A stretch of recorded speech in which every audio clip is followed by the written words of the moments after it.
Welcome to everyone. आप सभी का स्वागत है। आज हम पढ़ने वाले हैं कक्षा 11वीं इतिहास के अध्याय 11 आधुनिकीकरण के रास्ते के ऑब्जेक्टिव क्वेश्चन। आज का हमारा पहला प्रश्न है, सही विकल्प चुनकर लिखिए। इसमें पहला देखते हैं, 19वीं सदी की शुरुआत में चीन का प्रभुत्व था। तो किस पर प्रभुत्व था? पूर्वी एशिया पर। अगला क्वेश्चन है, लंबी परंपरा के वारिस की सत्ता किसके हाथों में थी? तो ये थी छिंग राजवंश के, जो चीन का एक राजवंश था। अगला है, जाना माना डिम सप का शाब्दिक अर्थ क्या है? तो इसका अर्थ है दिल को छू जाना। ये खाने के संबंध में है। अगला क्वेश्चन है, चीन की प्रमुख पीली नदी का वास्तविक नाम क्या है? तो इसका नाम है हुआंग है, जो स्थानीय नाम है इसका। अगला है, दुनिया की तीसरी सबसे लंबी नदी कौन सी है? तो ये नदी है यांगसी क्यांग या छांगजियांग, स्थानीय नाम है इसका, जो दुनिया की तीसरी सबसे बड़ी और चीन की सबसे बड़ी नदी है। अगला है, होन्शु, क्यूशुशु, शिकोकू और होकाइदो चार सबसे बड़े महाद्वीप हैं। सॉरी, ये गलत है, थोड़ा सा द्वीप है। इसका आंसर आएगा जापान के। ये जो चार द्वीप हैं, होन्शु, क्यूशु, शिकोकू और होकाइदो, इन चारों द्वीपों से मिलकर बना हुआ है जापान, जो सबसे बड़े द्वीप है। इसके अलावा जो द्वीप है वो छोटे छोटे द्वीप हैं। अगला क्वेश्चन है, 19वीं सदी के शुरुआत में चीन का किस मार्ग पर प्रभुत्व था? तो पूर्वी एशिया के मार्ग पर प्रभुत्व था। इसको अगर सिल्क रोड भी कहा जाए तो ये गलत नहीं होगा, या रेशम मार्ग, रेशम मार्ग। अगला क्वेश्चन है, मेजी सरकार का संबंध है। तो मेजी सरकार का संबंध किस देश से है? तो जापान से है। अगला है, किस देश में कुल का नाम व्यक्तियों के नाम से पहले लिखा जाता है? तो वो देश है जापान। अगला है, गेंजी की कथा किसके द्वारा लिखी गई? ये लिखी गई थी मुराशाकी शिकिबू। इसने हेयान राज दरबार जो चीन का है उसके बारे में लिखा है। ये एक महिला है, मुरासाकी शिकिबू। अगला क्वेश्चन है, रिक्त स्थानों की पूर्ति करो। इसमें पहला है, तोकुगावा परिवार के लोग अवधि तक शोगुन पद पर कायम रहे। तो ये थे 1603 से 1867 तक, जब तक कि मेइजी पुनर्स्थापना नहीं हुई, तब तक तोकुगावा परिवार का शोगुन पद पर आधिपत्य था। अगला है, हिरागाना का अर्थ है। तो हिरागाना का अर्थ होता है नॉर्मली साधारण, और इसको हरा भी कहा जाता है।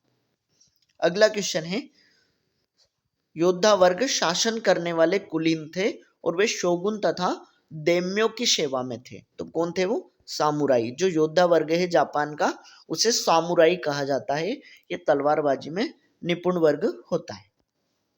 अगला है, जापान को अमीर देश समझा जाता था क्योंकि वह चीन से और भारत से जैसी विलासी वस्तुएं आयात करता था।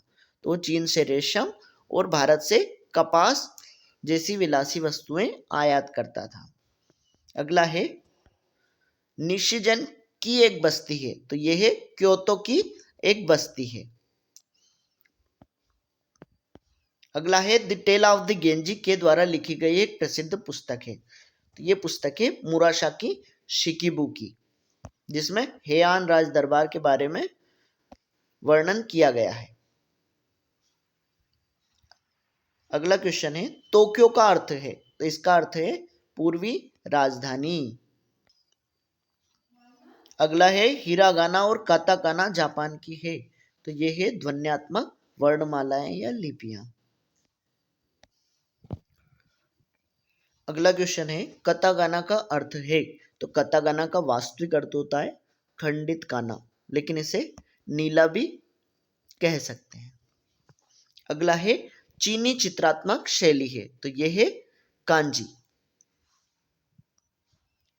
अगला है, सही जोड़ी बनाइए। इसमें हम देखते हैं पीली नदी।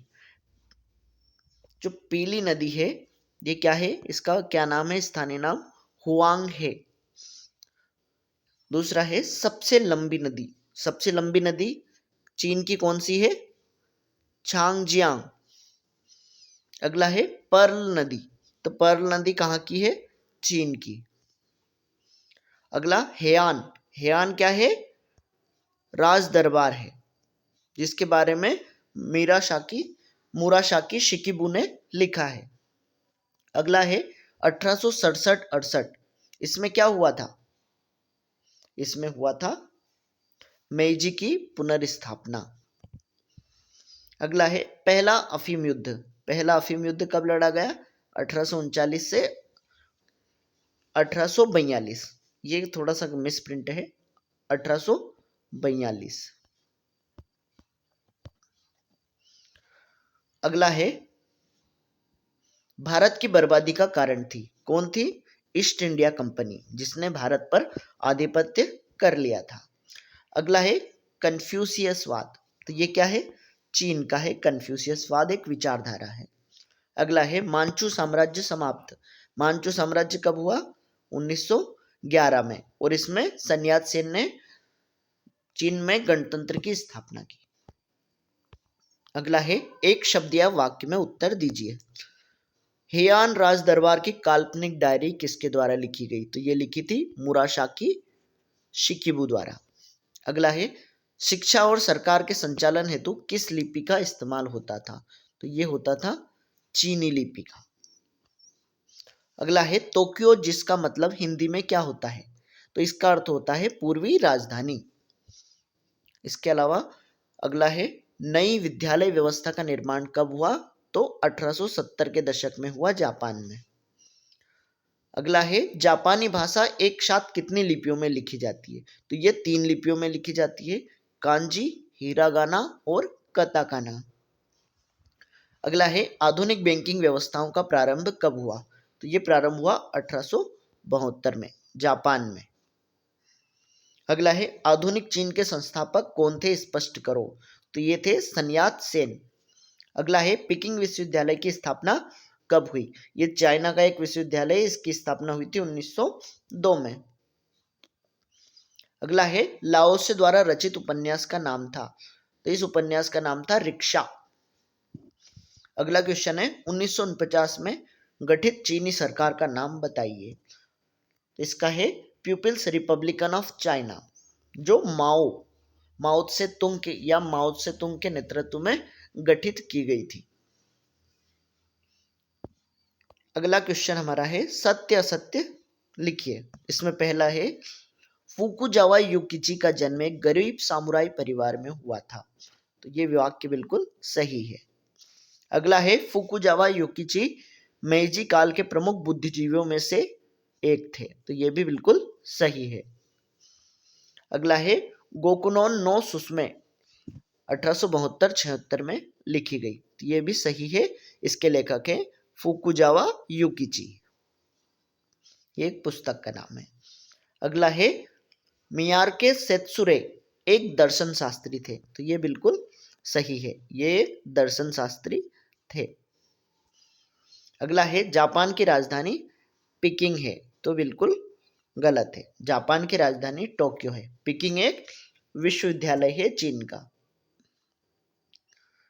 अगला है मोगा आधुनिक लकड़ी के लिए संक्षिप्त शब्द है। तो ये बिल्कुल गलत है, क्योंकि लकड़ी नहीं, लड़की के लिए ये शब्द है।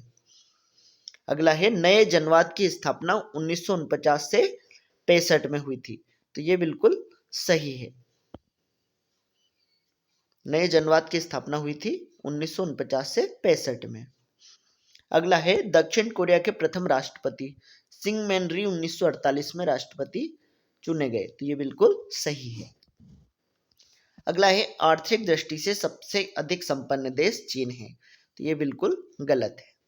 अगला है कोरिया को 1977 में विदेशी मुद्रा संकट का सामना करना पड़ा। ये बिल्कुल गलत है, 1977 में नहीं, 1997 में करना पड़ा था उसे मुद्रा संकट का सामना।